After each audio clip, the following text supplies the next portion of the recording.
ईसा से लगभग 600 बीसी पूर्व थेस ने देखा कि अंबर को फलालेन रेशम या बिल्ली के खाल से लगा जाता है तो उसमें आकर्षण का गुण आ जाता है और उस गुण का ही नाम रखे थे विद्युत।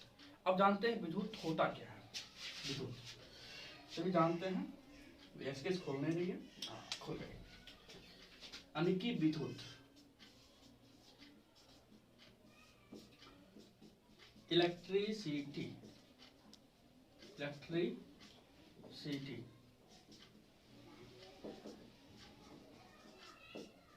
अभी तक बताए थे कि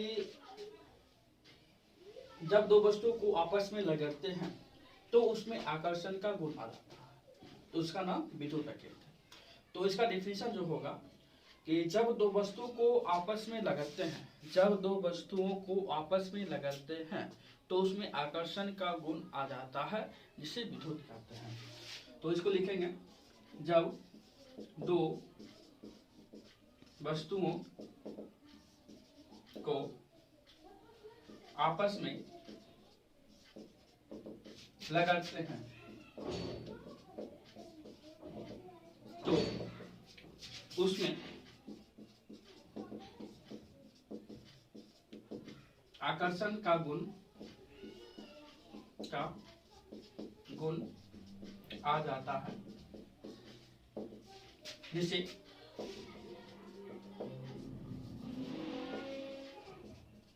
जिसे विद्युत कहते हैं। समझे। अब बात करेंगे कि विद्युत का प्रकार कितना होता है। विद्युत का प्रकार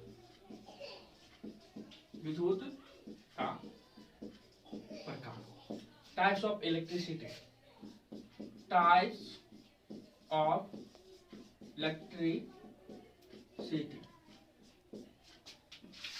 तो इसके दो प्रकार हैं। तो फर्स्ट जो है वो है घर्षण विद्युत।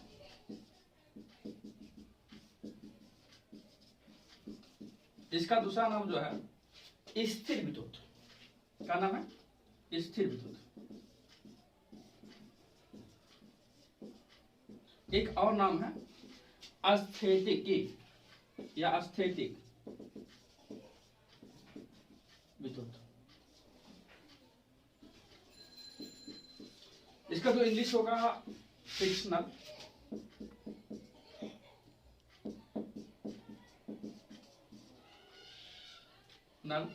इलेक्ट्रिसिटी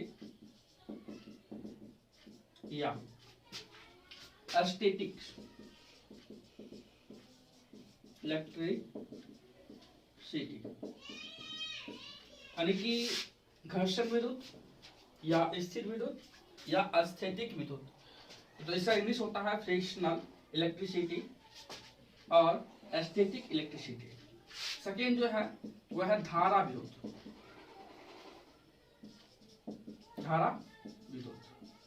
आगे चल के इसको अच्छे से परिभाषित करके नाम रखा गया है विद्युत धारा। धारा विद्युत बोले या विद्युत धारा बोलेंगे। इसका इंग्लिश हो जाएगा इलेक्ट्रिक करंट।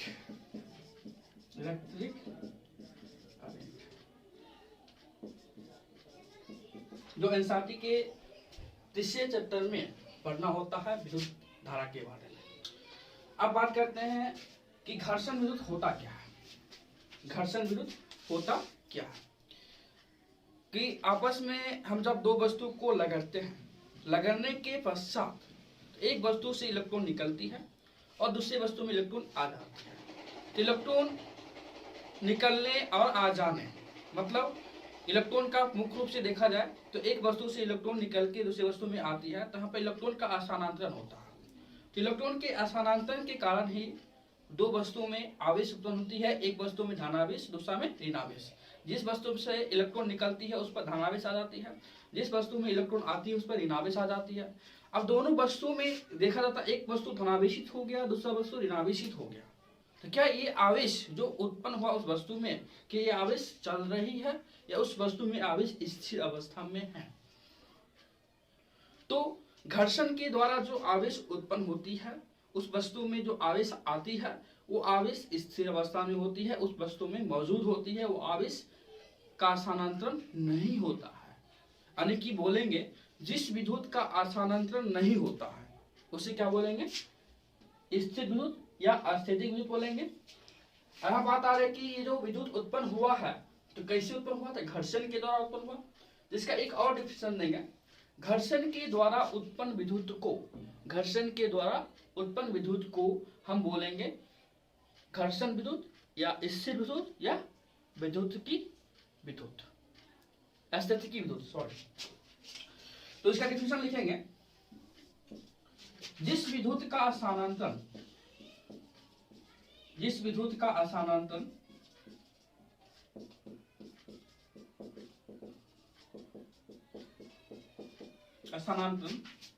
नहीं होता है,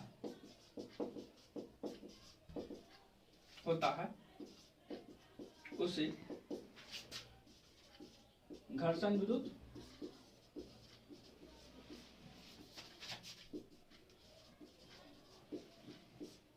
या स्थिर विद्युत या अस्थितिक विद्युत कहते हैं।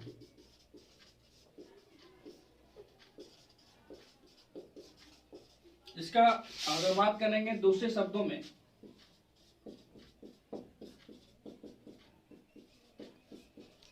ये बात करेंगे तो घर्षण के द्वारा उत्पन्न विद्युत को, घर्षण के द्वारा उत्पन्न विद्युत को घर्षण विद्युत कहते हैं, विद्युत कहते हैं, घर्षण विद्युत कहते हैं, यानी कि स्थिर विद्युत बोलेंगे या अस्थितिक विद्युत कहेंगे। ठीक, अब बात करते हैं विद्युत धारा की, बात करते हैं। ठीक, इसमें जो डिफिनेशन देंगे विद्युत धारा का डिफिनेशन हम जब एनसीईआरटी के थर्ड चैप्टर में आएंगे तो इसका डिफिनेशन जो देंगे व्यापक स्तर पर देंगे। तो विद्युत धारा का डिफिनेशन जो होती है इससे बेटर और अच्छे होते हैं, लेकिन सिर्फ यहाँ समझना है कि विद्युत का स्थानांतरण होता है या नहीं होता है। तो इस सेंस के आधार पर हम दे रहे हैं इसका डिफिनेशन। तो यानी कि जिस विद्युत का स्थानांतरण नहीं होगा उसको बोलेंगे स्थिर विद्युत, जिस विद्युत का स्थानांतरण होगा उससे हम बोलेंगे विद्युत धारा या धारा विद्युत। सिर्फ यहाँ की बात कर रहे हैं। ठीक है, इसका डिफिनेशन अगर देते हैं तो जिस विद्युत का स्थानांतरण होता है, जिस विद्युत का स्थानांतरण होता है उसे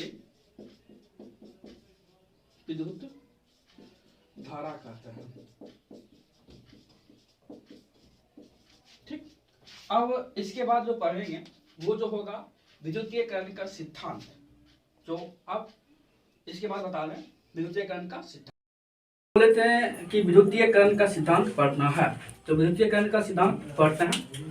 तो इसका इंग्लिश होता है प्रिंसिपल ऑफ इलेक्ट्रिफिकेशन। क्या होता है? प्रिंसिपल ऑफ इलेक्ट्रिफिकेशन, विद्युतीयकरण का सिद्धांत, विद्युतीयकरण का सिद्धांत। तो 3 है तो जानते हैं। पहला जो है द्वि तरल का सिद्धांत, two fluid theory, two fluid theory. दूसरा जो है एक तरल का सिद्धांत, one fluid theory, one fluid theory.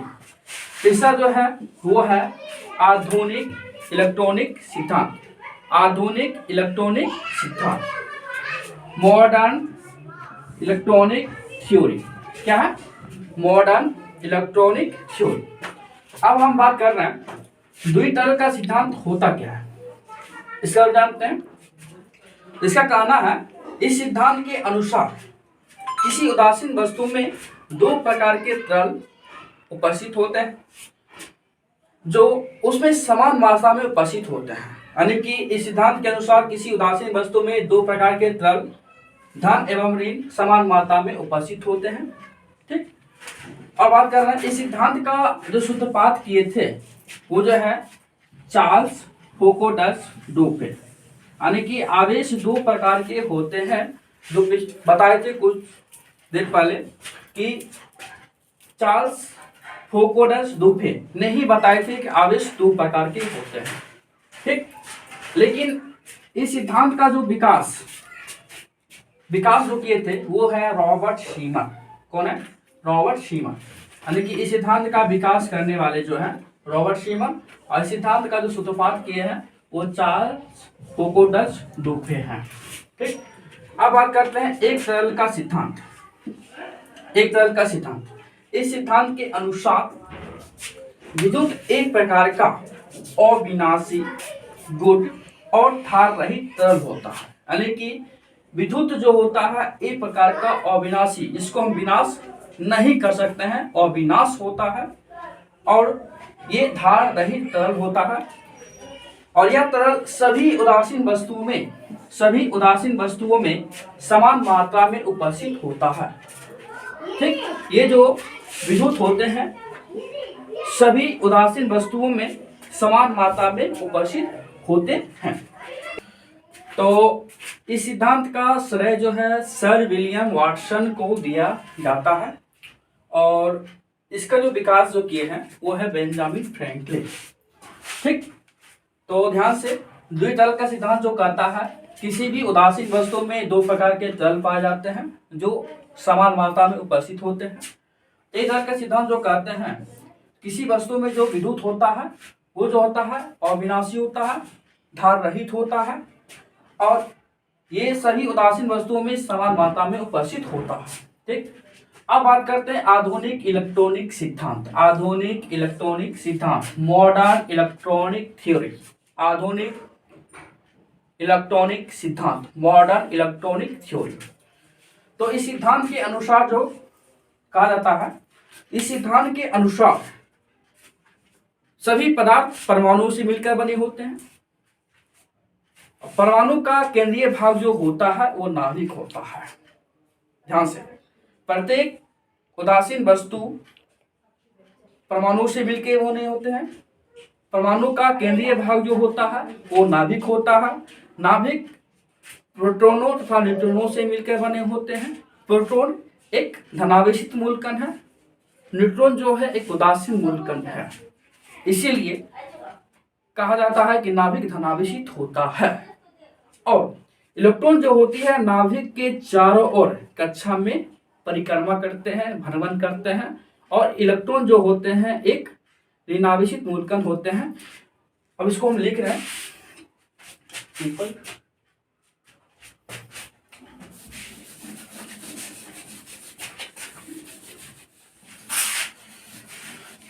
देखिए, इस सिद्धांत के अनुसार, इस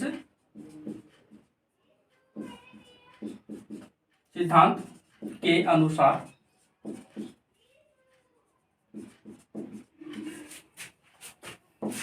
प्रत्येक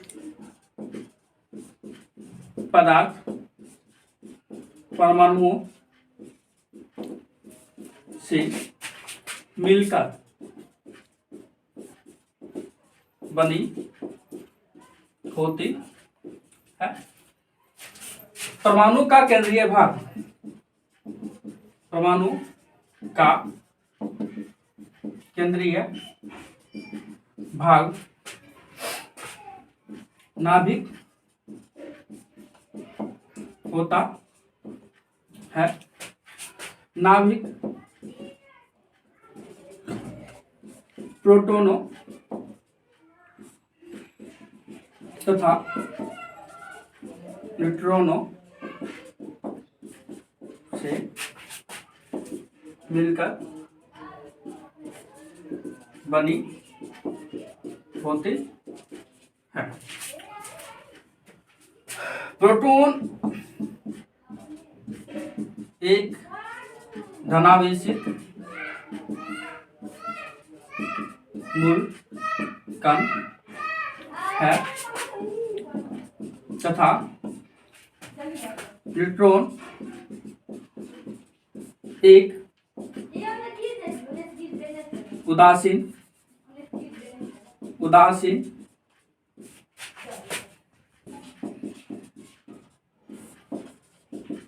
मूल कण होते हैं। इसीलिए नाभिक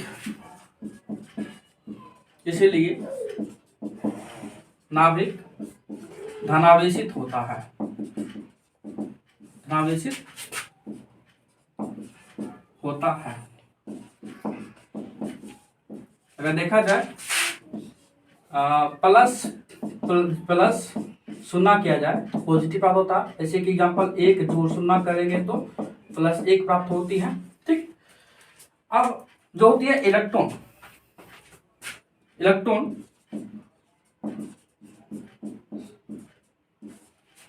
नाभिक के चारों ओर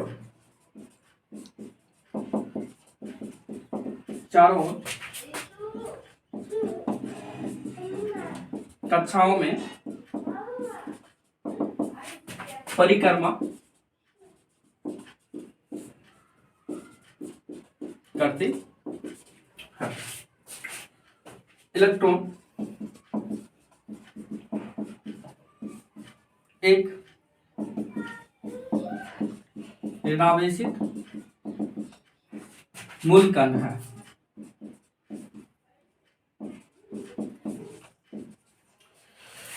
तो ध्यान से देखिएगा,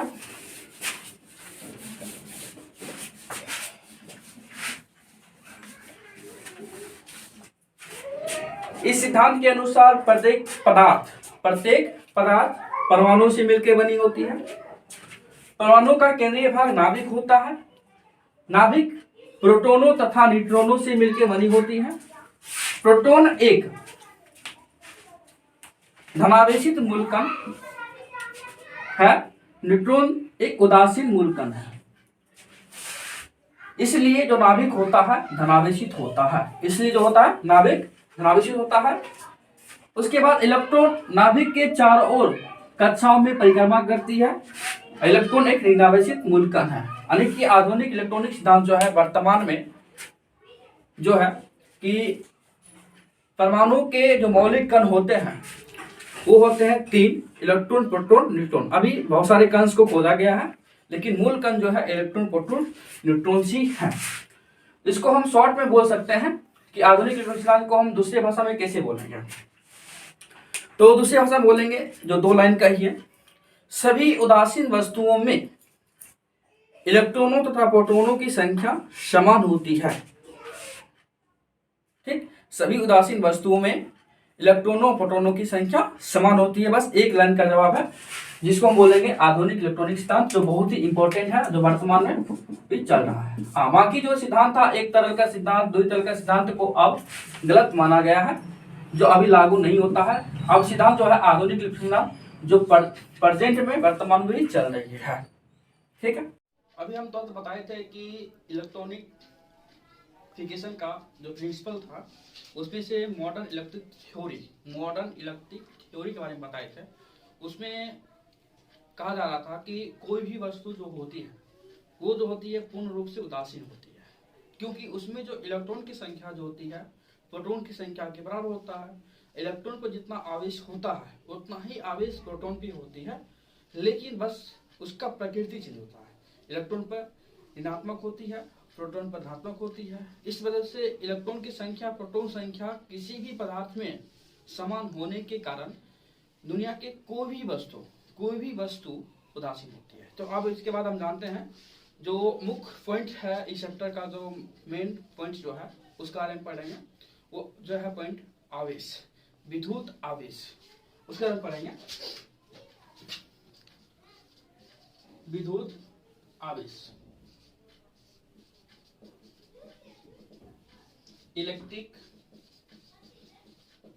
चार्ज, जिसको हम विद्युत आवेश को संक्षिप्त में सिर्फ आवेश भी कह सकते हैं। ओनली आवेश, ओनली चार्ज। ठीक ना, समझते हैं। कुछ पिछली वीडियो में हमने एक प्रैक्टिकल किए थे कि स्केच को हम बाल से लग रहे थे, तो लगने के बाद क्या हुआ था कि जो स्केच थे छोटी छोटी कागज के टुकड़े को क्या कर लिए थे, आकर्षित कर लिए थे। यानी कि एक वस्तु में एक ऐसा गुण आ जाता है जिस गुण के वजह से किसी अन्य वस्तु को आकर्षित करना शुरू कर देता है। यानी कि जब हम दो वस्तु को आपस में लगड़ते हैं, लगड़ने के पश्चात यानी घर्षण के पश्चात वस्तु में एक गुण आ जाता है, ठीक, उस गुण के कारण किसी अन्य वस्तु को क्या कर सकती है, आकर्षित कर सकती है। उसी आकर्षित करने का जो गुण होता है उस गुण को हम लोग कहते हैं विद्युत आवेश। तो अगर सिंपल डिफिनेशन कर दिया, जो उसका सिंपल डिफिनेशन जो था विद्युत आवेश का जो होगा, सिंपल सी डिफिनेशन बोलेंगे तो किसी वस्तु का वह गुण जिसके कारण किसी अन्य वस्तु को अपनी ओर आकर्षित करते हैं, तो उसके बोलेंगे हम विद्युत आवेश बोलेंगे। चाहे वस्तु धनावेशित हो या ऋणावेशित हो, अगर वस्तु धनावेशित है फिर भी, ऋणावेशित है फिर भी, वो उदासीन वस्तु को हमेशा आकर्षित ही करेगी। चाहे वस्तु धनावेशित हो या ऋणावेशित हो, वो हमेशा उदासीन वस्तु को अपनी ओर आकर्षित करती है, ठीक। तो हम जैसे ही घर्षण करते हैं तो घर्षण के पश्चात क्या होती है कि उसमें आवेश उत्पन्न हो जाती है, धनावेश और ऋण आवेश, ठीक ना। जिस टाइम आवेश का प्रकार बताएंगे धनावेश और ऋणावेश, तो कोई वस्तु धनावेशित क्यों होती है, ऋणावेशित क्यों होती है, इसका रीजन बताएंगे, यानी कि धनावेशित ऋणावेशित होने का कारण क्या है ये बताएंगे। लेकिन फिलहाल जानते हैं कि कोई भी अगर वस्तु धनावेशित हो भी गई, ऋणावेशित हो भी गई, तो हमेशा उदासीन वस्तु को अपनी ओर आकर्षित क्यों करती है। तो इसका कॉन्सेप्ट हम जब पढ़ेंगे स्थिर विद्युत प्रेरण के बारे में, तो उस टाइम हम इसकी चर्चा कर देंगे। फिलहाल समझते हैं कि कोई वस्तु अगर धनावेशित है, ऋणावेशित है, तो उदासीन वस्तु को हमेशा आकर्षित करेगी। इसी गुण को हम लोग कहते हैं विद्युत आवेश, यानी कि किसी वस्तु का वह गुण जिसके कारण किसी अन्य वस्तु को अपनी ओर आकर्षित करती है, उससे हम बोलते हैं विद्युत आवेश। विद्युत आवेश का एक और डिफिनेशन है कि विद्युत आवेश जो होती है वो अपने आप में स्वतः वो विद्युत क्षेत्र उत्पन्न करता है, और विद्युत क्षेत्र के साथ साथ चुंबकीय क्षेत्र भी उत्पन्न करती है, लेकिन डिपेंड करती है कि आवेश किस अवस्था में है, ठीक। तो इस एक और डिफिनेशन दे सकते हैं विद्युत आवेश का कि किसी वस्तु का वह गुण जिसके कारण विद्युत क्षेत्र एवं चुंबकीय क्षेत्र दोनों उत्पन्न होता है, उसे बोलेंगे हम विद्युत आवेश। चलिए इसकी परिभाषा हम लिखते हैं।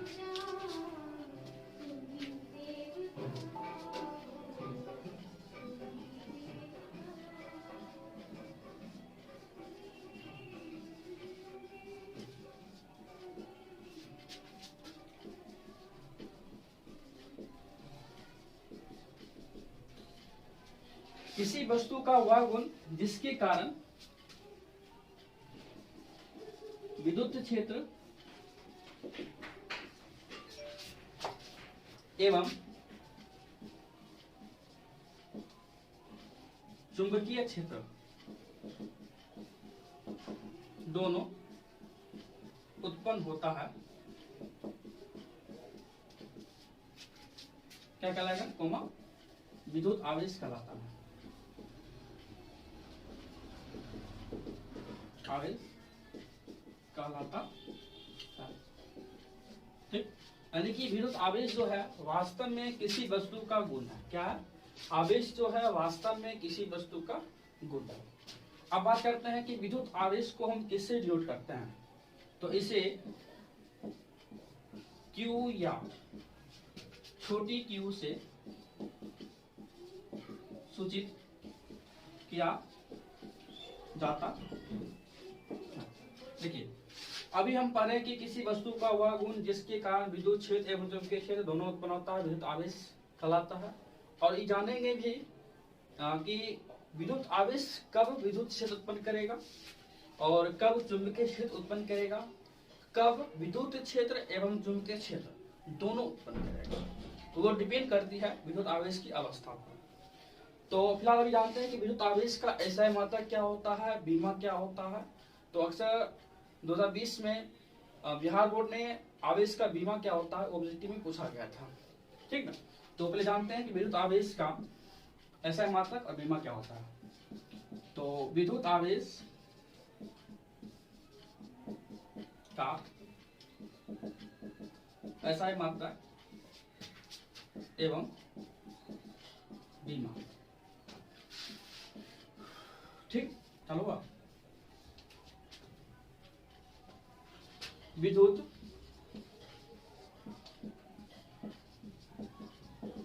आवेश का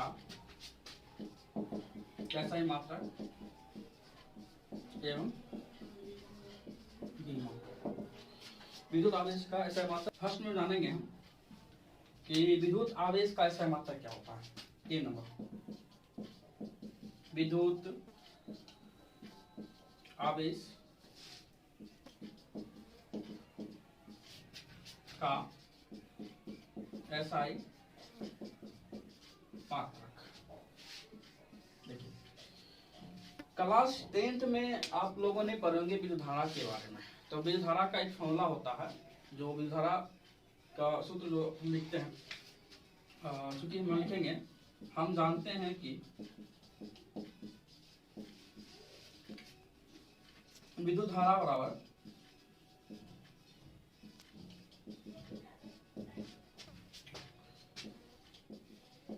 आवेश बटा समय। ठीक, तो आवेश का निकालना होगा, तो क्या लिखेंगे, ये भाग में है तो इधर लाएंगे तो क्या जाएगा, गुना में हो जाएगा विद्युत धारा गुना समय। और विद्युत धारा गुना समय, विद्युत धारा का ऐसा मात्रक एम्पियर होता है और समय का मात्रक सेकेंड होता है, और आवेश का मात्रक क्या होता है, कूलम होता है। तो वहां लिखेंगे आवेश का मात्रक क्या लिखेंगे, कूलम। ठीक, और विद्युत धारा का मात्रक क्या होता है, एम्पियर, तो हम लिखेंगे 1 एम्पियर, 1 एम्पियर गुना 1 सेकेंड, लिखेंगे 1 coulomb equal to 1 ampere second. यानी कि विद्युत आवेश का जो SI मात्रक होता है वो होता है कूलम होता है, और 1 कूलम बराबर जो होता है 1 एम्पियर सेकेंड। क्या होता है, 1 एम्पियर सेकेंड होता है। ठीक है, लिख देंगे, अतः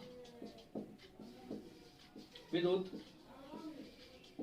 आवेश का SI मात्रक कूलम होता है, कूलम होता है। चलिए अब जानेंगे कि विद्युत आवेश का बीमा क्या होता है। ठीक, समझते हैं इसको इसी तरह से। विद्युत आवेश का समझेंगे बी नंबर में, बीमा क्या होता है। उसी तरह से हम जो लिखे हैं यहीं तक लिखेंगे, बस यह जानना होगा कि इसका बीमा क्या होता है। तो देखिए, विद्युत धारा का बीमा जो होता है एम्पियर यानी एच डिनोट करते हैं, सेकेंड का जो बीमा होता है टी से। ठीक है, तो इसका बीमा निकालने क्या करेंगे, बीमा को हमेशा बड़ी ब्रैकेट के अंदर लिखा जाता है, इसमें बड़ी ब्रैकेट लगा देंगे, इसमें क्या जाएगा, विद्युत धारा गुना समय। ठीक, तो आवेश को हम क्यू से जोड़ करते हैं, क्यू। ठीक, विद्युत धारा का जो बीमा होता है वो होता है ए होता है, और समय का बीमा जो होता है टी होता है। तो विद्युत आवेश का बीमा जो हो जाएगा ए टी। हाँ, विद्युत धारा का बीमा आई भी होती है, तो विद्युत आवेश का बीमा जो हो जाएगा वो हो जाएगा आई टी। अभी क्या समझे, विद्युत आवेश का जो बीमा होता है, क्या लिखेंगे, विद्युत आवेश की बीमा एटी या आईटी होता है। ठीक, एटी या आईटी होता है। ठीक है ना,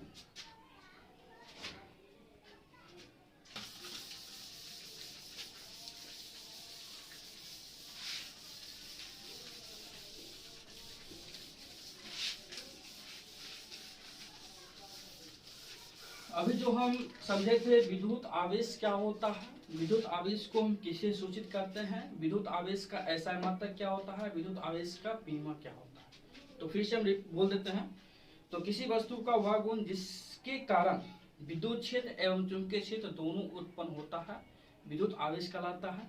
विद्युत आवेश को हम बड़ी क्यू या छोटी क्यू से सूचित कर सकते हैं। और विद्युत आवेश का ऐसा मात्रक जो होता है वो होता है कूलम। ठीक, विद्युत आवेश का बीमा जो होता है एटी या आईटी होता है, एटी या आईटी होता है। अब क्या बोले थे कि विद्युत आवेश की डिफिनेशन में कि विद्युत आवेश जो है विद्युत क्षेत्र उत्पन्न करेगा, चुंबकीय क्षेत्र उत्पन्न करेगा। तो जानते हैं कि विद्युत आवेश कब विद्युत क्षेत्र उत्पन्न ही करेगा, केवल चुंबकीय क्षेत्र उत्पन्न करेगा और विद्युत चुंबकीय क्षेत्र उत्पन्न करेगा। तो हम तीन अवस्था लेते हैं। अवस्था में तीन अवस्था लेते हैं। फर्स्ट अवस्था जो है लेते हैं विराम, उसके बाद लेते हैं सेकेंड अवस्था लेते हैं गति, तीसरा अवस्था जो लेते हैं एक समान गति। देखिए, जब आवेश स्थिर अवस्था में होते हैं तो वह केवल विद्युत क्षेत्र उत्पन्न करता है। ठीक, ये विद्युत आवेश का स्वतः गुण है। आवेश को कहीं भी रख देंगे, चाहे कहीं भी रख देंगे, तो विद्युत आवेश का काम ही होता है विद्युत क्षेत्र उत्पन्न करना, विद्युत क्षेत्र पैदा करना। लेकिन हाँ, वो आवेश उस टाइम स्थिर अवस्था में होना चाहिए। स्थिर अवस्था में है तब वो केवल विद्युत क्षेत्र उत्पन्न ही करेगा। तो बिहार बोर्ड अक्सर इस टॉपिक पर ऑब्जेक्टिव तरह का क्वेश्चन पूछा जाता है। अगर विद्युत आवेश स्थिर अवस्था में है तो उत्पन्न करता है, तो ऑप्शन देता है विद्युत क्षेत्र, चुंबकीय क्षेत्र, विद्युत क्षेत्र एवं चुंबकीय क्षेत्र, इनमें से कोई नहीं। तो आप टिक मार लीजिएगा कि आवेश स्थिर अवस्था में होंगे तो क्या उत्पन्न करता है। जो जान ही रहे हैं कि आवेश जब स्थिर अवस्था में होता है तो केवल विद्युत क्षेत्र उत्पन्न करता है। तो इसको हम लिख देते हैं आपको, जब आवेश स्थिर अवस्था में होते हैं तो वह केवल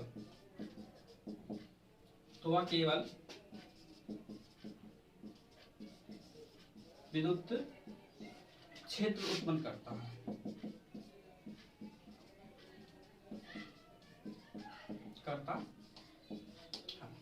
अब बात करते हैं कि आवेश की विराम अवस्था में विद्युत क्षेत्र उत्पन्न किया गया। जब आवेश गतिशील अवस्था में होगा, तब गति की अवस्था में होगी तब क्या उत्पन्न करेगी। देखिए, द्रव्यमान सिद्धांत के आधार पर हम लोग जान रहे हैं मॉडर्न थ्योरी के हिसाब से कि अगर कोई भी वस्तु या दुनिया का कोई भी पदार्थ हो, अगर वो गति की अवस्था में होती है तो उसमें कण के साथ साथ उसमें एक वेग उत्पन्न हो जाता है। कौन सी कहते हैं उसको, तरंग उत्पन्न हो जाती है। ठीक ना, तो तरंग के साथ साथ अगर वस्तु गतिशील अवस्था में है तो उस टाइम उस बॉडी में तरंग भी है और बॉडी जो है उसके अंदर जो पार्टिकल्स है वो पार्टिकल्स के दोनों काम करने लगता है। ठीक ना, तो इसी से प्रकाश का द्वैत प्रकृति आया था। प्रकाश कण के रूप में भी हो सकता है और तरंग के रूप में भी हो सकता है। तो उतना चर्चा भी नहीं करना, जब ऑप्टिक्स पढ़ेंगे तो पूरा जानकारी दी जाएगी ऑप्टिक्स चैप्टर में। तो फिलहाल हम समझते हैं कि जब आवेश गतिशील अवस्था में होते हैं तो वह केवल विद्युत क्षेत्र एवं चुंबकीय क्षेत्र दोनों उत्पन्न करता है। ध्यान से, जब आवेश गतिशील अवस्था में होते हैं तो वो विद्युत क्षेत्र उत्पन्न करेगा और चुंबकीय क्षेत्र उत्पन्न करेगा। ठीक ना, तो जब आवेश गतिशील अवस्था में होते हैं तो वह विद्युत क्षेत्र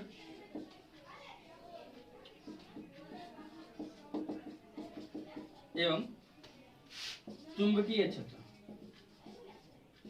क्षेत्र दोनों उत्पन्न करता है।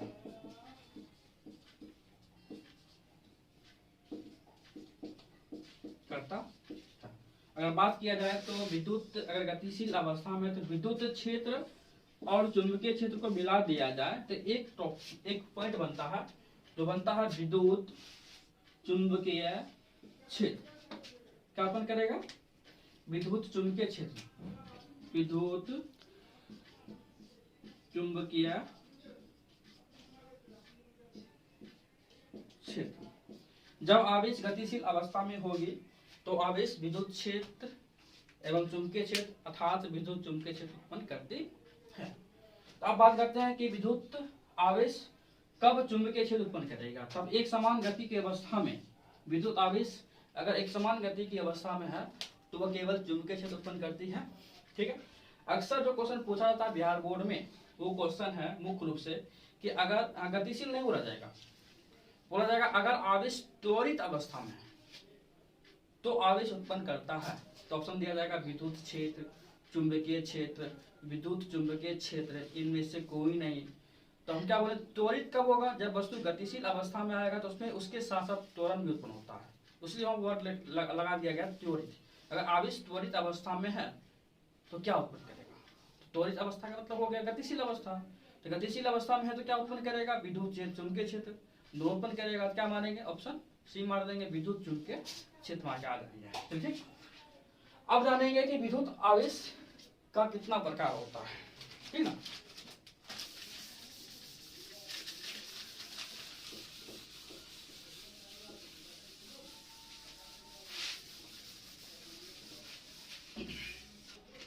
विद्युत आवेश के प्रकार, विद्युत आवेश का प्रकार, types of electric charge.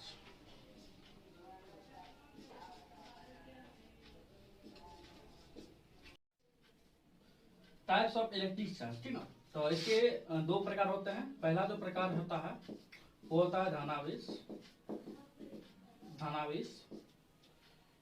English बोले तो पॉजिटिव चार्ज।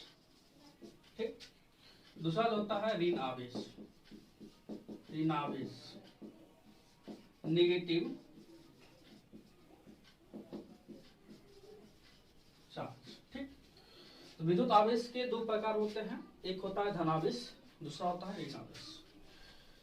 तो धनावेश कब उत्पन्न होता है, ऋणावेश कब उत्पन्न होता है। ठीक ना, तो इससे पहले जानते हैं कि आवेश जो उत्पन्न होती है तो आवेश उत्पत्ति का सिद्धांत क्या है। तो पहले से जान लेते हैं, एक थ्योरी है आवेश उत्पत्ति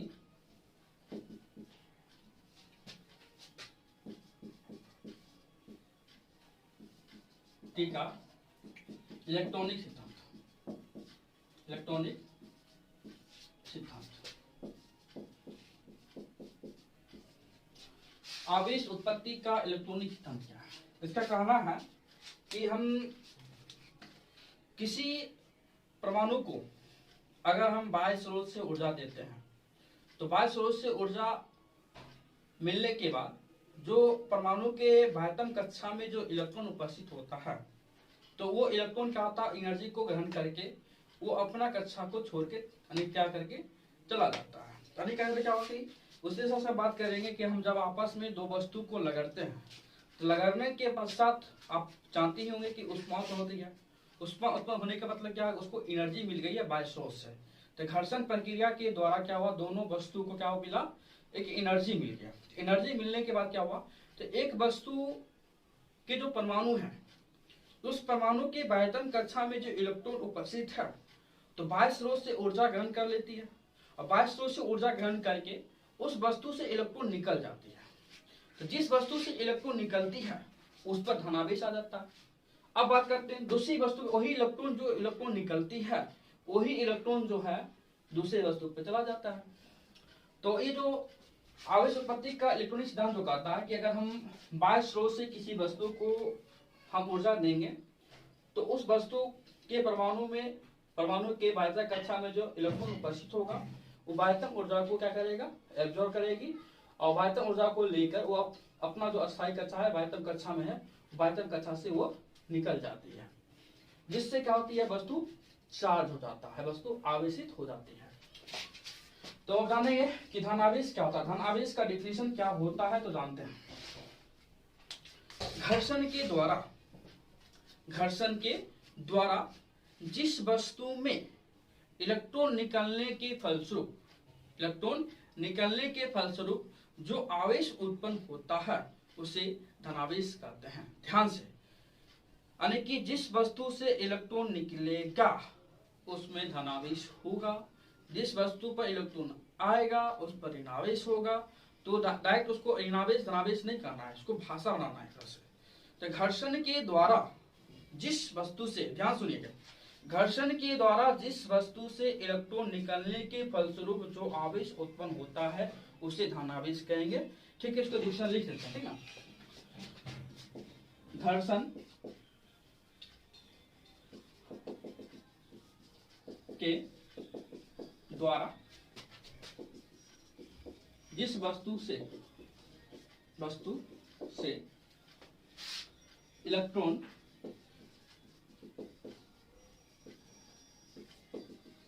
निकलने के फलस्वरूप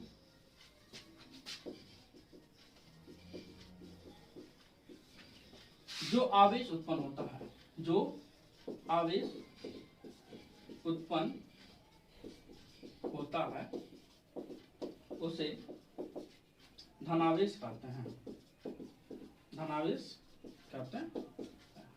तो बच्चे जान गए ये धनावेश क्यों होता है। तो सिद्धांत हम बता सकते हैं कि आवेश उत्पत्ति का इलेक्ट्रिसिटी क्या होता है, किसी परमाणु को अगर बाइटन कक्षा से एनर्जी मिलती है तो बाइटन कक्षा में उपस्थित इलेक्ट्रॉन क्या करती है, उस एनर्जी को ग्रहण करती है। एनर्जी ग्रहण करने के पता क्या होता है, वो बाइटम कक्षा में जो इलेक्ट्रॉन उपस्थित होता है उस कक्षा को छोड़ देता है, त्याग देता है, जिससे उस वस्तु से इलेक्ट्रॉन निकल जाती है। और इस इलेक्ट्रॉन निकलती है तो जिस वजह से उस वस्तु में धनावेश उत्पन्न हो जाता है।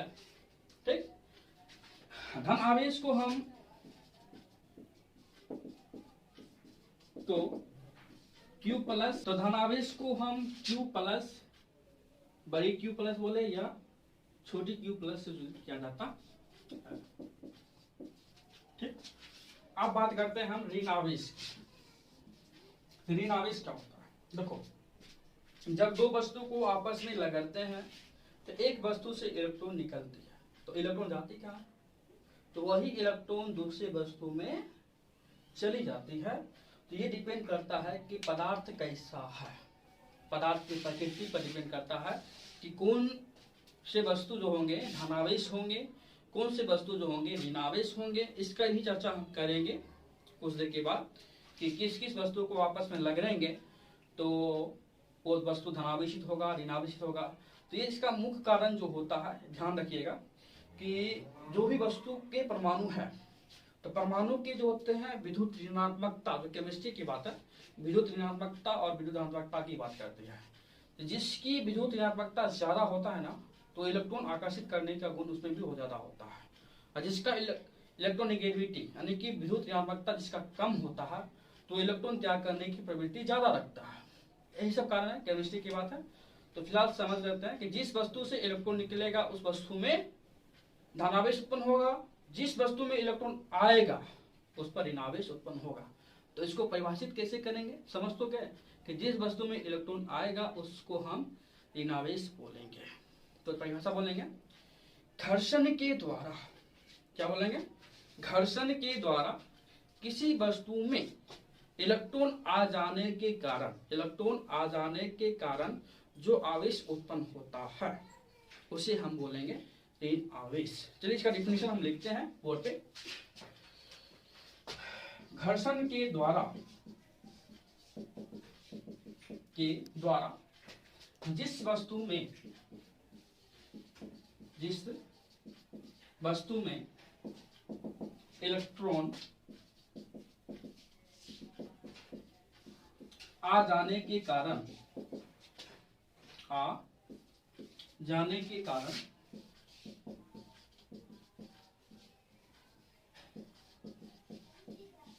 जो आवेश उत्पन्न होता है ऋण आवेश कहलाता है, ऋण आवेश कहलाता है। तो बच्चों समझ गए, ठीक है। अभी जो हम चर्चा किए थे विद्युत आवेश क्या होता है, विद्युत आवेश चुंबकीय क्षेत्र उत्पन्न करता है, विद्युत चुंबकीय क्षेत्र उत्पन्न करता है, तो कैसे उत्पन्न करता है, किस अवस्था में रहेगी तो क्या क्या उत्पन्न करेगा। फिर विद्युत आवेश को हम किससे सूचित करते हैं, विद्युत आवेश का ऐसा मतलब क्या होता है, बीमा क्या होता है। उसके बाद सीखे हैं विद्युत आवेश के प्रकार, जो दो प्रकार होते हैं, धनावेश ऋणावेश होते हैं। और कोई वस्तु धनावेशित क्यों होती है, ऋणावेशित क्यों होती है, इसका बारे में बताती हैं। तो वो तो मेन सिद्धांत है आवेश उत्पत्ति का इलेक्ट्रॉनिक सिद्धांत। क्या मेन सिद्धांत है, आवेश उत्पत्ति का इलेक्ट्रॉनिक सिद्धांत। उसको भी हम अच्छी तरह से समझा दिए कि उस सिद्धांत के आधार पर वस्तु धनावेशित ऋणावेशित यानी आवेश आवेशित कैसे होती है। अब बात करेंगे एक और कारण है जो हम समझेंगे कि वस्तु धनावेशित ही क्यों होती है। दुनिया के कोई भी वस्तु मूल रूप से उदासीन होते हैं। हमने पढ़े थे आधुनिक इलेक्ट्रॉनिक सिद्धांत कि अगर कोई भी वस्तु है वो पूर्ण रूप से पहले उदासीन होता है, क्योंकि उसमें इलेक्ट्रॉन की संख्या प्रोटॉन की संख्या बराबर होती है। अब जैसे एग्जांपल लेते हैं,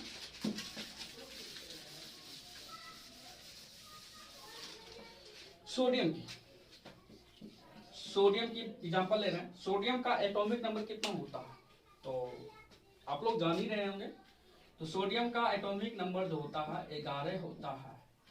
तो एक चीज और भी जान रहे होंगे आप लोग कि जिस परमाणु का जितनी परमाणु संख्या होती है उस परमाणु में उतना ही इलेक्ट्रॉन होता है, उतना ही प्रोटॉन होता है।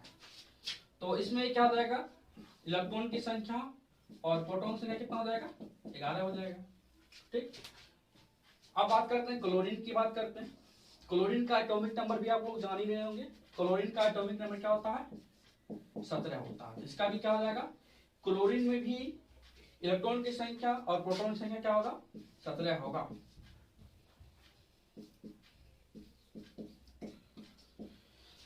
ठीक। अब समझते हैं कि सोडियम धनावेशित ही क्यों होता है, क्लोरीन ऋणावेशित ही क्यों होती है। ठीक है। जैसे सोडियम को क्लोरीन एक कल्पना कर रहे हैं कि सोडियम ले लिए एक हाथ से, ये सोडियम है और ये क्लोरीन है, दोनों को आपस में रगड़ दिए हैं।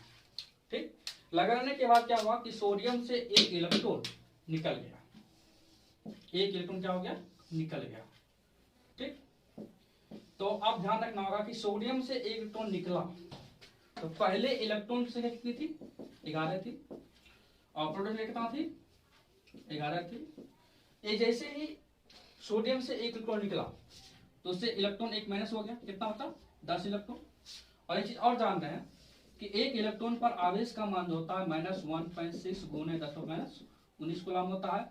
ये जो है निरपेक्ष आवेश है, ठीक, कूलम में। और इसका अगर सापेक्षिक आवेश करेंगे तो -1 होता है। तो जितनी मात्रा में यहाँ इलेक्ट्रॉन है उतना ही क्या हो जाएगा, यहाँ पर -10 हो जाएगा। और यहाँ प्रोटॉन की अगर बात करेंगे, प्रोटॉन को आवेश का मान जो होता है +1.6 गुने 10⁻19 कूलम। ये निरपेक्ष आवेश है और इसका सापेक्ष आवेश लेंगे तो +1 होता है। तो इसका क्या हो जाएगा, +11। अब मैथमेटिक्स में इसका जोड़ घटा करते हैं, करने के बाद क्या होता है, +1, यानी कि इसमें एक प्रोटॉन क्या हो जाता है, अधिक हो जाता है। ठीक। तो वस्तु का धनावेशित होने का कारण, मुख्य कारण जो है कि उस वस्तु में जो है इलेक्ट्रॉन की संख्या क्या हुई है, घट गई है, और प्रोटॉन संख्या बढ़ गई है। अगर बोलेंगे कोई वस्तु धनावेशित है तो इसका मतलब समझ जाना होगा कि वस्तु धनावेशित है तो इसका मतलब है उस वस्तु से इलेक्ट्रॉन निकल चुकी है, इसमें इलेक्ट्रॉन कम हो चुका है और प्रोटॉन संख्या बढ़ गया है। अब बात करते हैं क्लोरीन का। तो क्लोरीन पर जैसे एक इलेक्ट्रॉन आया, ठीक, तो एक इलेक्ट्रॉन आने के बाद क्या होगा, 17 + 1 कितना हो गया, 18 इलेक्ट्रॉन हो गया। और बात करेंगे तो इसका कितना हो जाएगा, -18 इस हिसाब से चलेंगे तो। और प्रोटॉन से कितना हो जाएगा, 17। और बात करेंगे +17। और दोनों को हम मैथमेटिक्स हिसाब से ऐड करते हैं, -18 + 17 तो आता है -1। इसका मतलब क्या हुआ कि इस वस्तु यानी कि जो परमाणु देख रहे हैं क्लोरीन, वस्तु मान के चल रहे हैं, अब वास्तव में परमाणु है। तो किसी वस्तु में एक इलेक्ट्रॉन आ गया, तो इलेक्ट्रॉन आ गया इसका मतलब कि उस वस्तु में इलेक्ट्रॉन की संख्या बढ़ गई है। ठीक। यानी कि अगर कोई वस्तु निगेटिव है, ऋणावेशित है, तो हमको समझ जाना होगा कि उस वस्तु में इलेक्ट्रॉन की संख्या बढ़ गई है और प्रोटॉन की संख्या घट गई है। तो समझ गए ध्यान से। क्या कि सोडियम से एक इलेक्ट्रॉन निकला तो पहले 11 इलेक्ट्रॉन था, एक इलेक्ट्रॉन घटने के बाद 10 इलेक्ट्रॉन बचा, 11 प्रोटॉन यानी कि इलेक्ट्रॉन में कम हो गया था, प्रोटॉन बढ़ गया था, जिस वजह से सोडियम में एक प्लस चार्ज आ गया था। क्लोरीन में क्या हुआ था, एक इलेक्ट्रॉन आया सोडियम का, तो इलेक्ट्रॉन जो था 17, एक आया तो कितना 18 हो गया, -18 यानी कि 18 इलेक्ट्रॉन 17 प्रोटॉन, यानी इसमें इलेक्ट्रॉन संख्या बढ़ गया, प्रोटॉन संख्या कम हो गया। तो मुख्य रूप से बोलना है हमको कि अगर वस्तु धनावेशित है तो उसमें इलेक्ट्रॉन की संख्या कम हो गई है, प्रोटॉन संख्या बढ़ गई है। अगर वस्तु ऋणावेशित है तो उसमें इलेक्ट्रॉन की संख्या बढ़ गई है, प्रोटॉन की संख्या घट गई है। ठीक, इसका रिजल्ट केमिस्ट्री में जानिएगा कि ये जो इलेक्ट्रॉन का क्या क्यों करता है, ये इलेक्ट्रॉन ग्रहण क्यों करता है। तो ये परमाणु के बोले ही थे कि डिपेंड करता है विद्युत धनात्मकता और विद्युत ऋणात्मकता। तो दोनों की बात अगर करेंगे, दोनों कंपेरिजन करेंगे, तो क्लोरीन की विद्युत ऋणात्मकता बहुत ज्यादा होता है सोडियम की तुलना में, जिस वजह से ये इलेक्ट्रॉन आकर्षित करने की क्षमता क्लोरीन में ज्यादा होता है। और सोडियम की बात करेंगे तो सोडियम में विद्युत धनात्मकता ज्यादा होता है, विद्युत ऋणात्मकता कम होता है, इसलिए इलेक्ट्रॉन को क्या करता है, त्याग करता है। ठीक, इसके बाद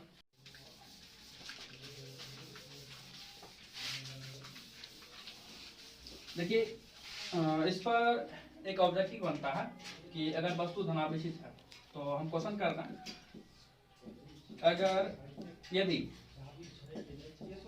यदि वस्तु धनावेशित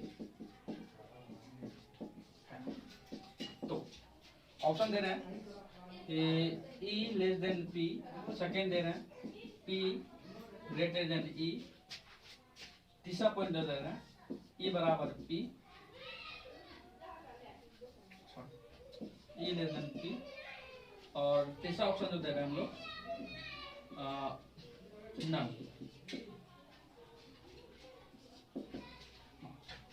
देखिए आइए तो बोले थे कि अगर वस्तु धनावेशित है इसका मतलब है कि उसमें इलेक्ट्रॉन की संख्या घट चुकी है और प्रोटॉन की संख्या बढ़ चुकी है। तो देखना है कि नंबर ऑफ इलेक्ट्रॉन जो है क्या है, नंबर ऑफ प्रोटॉन से क्या है, कम है। तो कम होने का मतलब ये हो गया, तो देखा जाएगा कि जो इलेक्ट्रॉन की संख्या जो है प्रोटॉन संख्या से कम हो जाएगा, तो इसका आंसर हो जाएगा ये। ठीक, ध्यान रखिएगा सब बात को। अगर वस्तु धनावेशित है तो मतलब क्या, इलेक्ट्रॉन संख्या क्या हो गया, घट गया है, प्रोटॉन संख्या बढ़ चुका है। इस पर एक और ऑब्जेक्टिव बनता है, यदि वस्तु ऋणावेशित